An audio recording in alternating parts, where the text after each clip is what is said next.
Meanwhile, over at The View, Sonny Hostin said voter ID is a vestige of post-slavery laws. Number 39.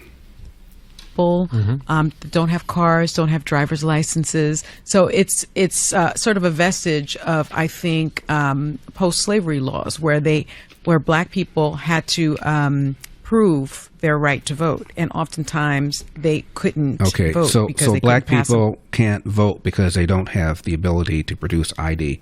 Ami Horowitz went out and asked people in New York, white people and black people, about voter ID. Here's what happened. Number 20. An opinion on voter ID laws?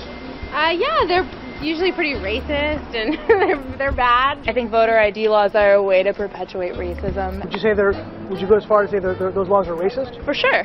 Do you think it suppresses the African American vote? Definitely. Tell us how. Because they're less likely to have state IDs. Minority voters are less likely to have the kinds of IDs that have been described or required. These type of people don't live in areas with easy access to DMVs or other places where they can get identification. You can always get IDs you do over the internet.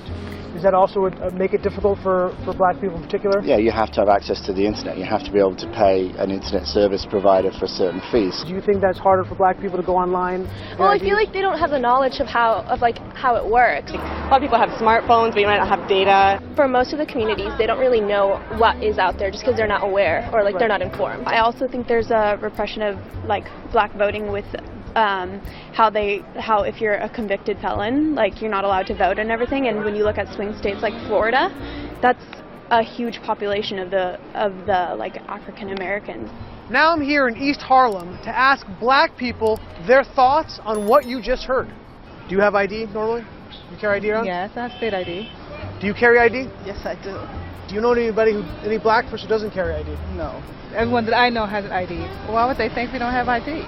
That's a lie. Why would they say that? Do you have ID? Yes. Because I have my ID and my friends have their ID, so we know what we need to carry around. Everybody that I know have ID. That's one of the things you need to walk around with New York with, ID. Do you know any black adult who does not have ID? No, I don't. Is it a weird thing to even say that? Yes, it is. What is this, some type of trick candy cameras? I know, right? That's the only thing I brought with me. Those are legit IDs. I heard a lot also that black people can't figure out how to get to the DMV. Really? What does that say to you? I know it's that. It's on 25th Street. Do you know where the DMV is around you? It's on 125th Street and 3rd Avenue, I believe. You know how to get there? Yeah. Would you have a problem getting there if you had to get there? No. I know these sound like silly questions. You know how to get to the DMV? Of course. You know where it is? Yes. You can get there? Uh-huh. No problem. No problem. Just checking. Okay. And I also heard a lot that black people, especially poor black people, have no access to the internet, can't figure out how to use the internet. That's just stupidity, honestly. Everybody has access to the internet. Even a little kid could figure out how to work the internet. I had access to the internet for years. You know how to use it properly, right? Exactly. I do it at work.